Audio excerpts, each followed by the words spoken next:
He is best at giving surprises. Yes, I am talking about Sadhguru. Last year, Miracle of Mind అనే meditation app ఫ్రీగా అందరికీ launch చేసి ఇచ్చారు. And this time, it's way bigger. So this year, we're making inner engineering free.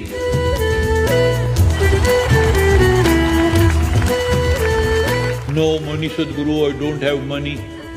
For those people, it's free. Just do it now. Within 3 days, you must register and make it happen. So మీకు inner engineering complete చేయాలని ఉంటే Feb 18th అంటే ఇవాళ night లోపు register అవ్వండి. మీరు దాన్ని ఫ్రీగా కంప్లీట్ చేయొచ్చు. మీరు సద్గురు వెబ్సైట్కి వెళ్ళి ఇక్కడ రిజిస్టర్ నవ్వని కొట్టంగానే మీకు ఫామ్ అంతా ఫిల్ చేస్తారు. అక్కడ మీకు అమౌంట్ కనిపిస్తుంది. ఇంగ్లీష్ అయితే 4000, మిగిలిన రీజనల్ లాంగ్వేజ్ అయితే జస్ట్ 2000 ఉంటుంది. సో మీరు పే చేసి కోర్స్ కంప్లీట్ చేశాక మీకు అది రిఫండ్ అయిపోతుంది. అండ్ ఇది కంప్లీట్ చేయడానికి కూడా మనకి 60 days స్పాన్ ఉంది. అది actually 7 step. In total 25 hours పడుతుంది. సో ఈ 60 daysలో ఎప్పుడైనా మనం ప్లాన్ చేసుకొని దీన్ని చక్కగా కంప్లీట్ చేయొచ్చు. సద్గురు అయితే ఈ కోర్స్ని ఫ్రీ చేశారు. బట్ కావాల్సిన విషయం ఇంకొకటి ఉంది. మీరు మనస్ఫూర్తిగా నిగ్రహంతో కమిట్మెంట్తో దీన్ని కంప్లీట్ చేయాలి. అప్పుడే మీరు దాని బెనిఫిట్స్ పొందగలరు. So your inner transformation is 1 step away. Go to the website and register now.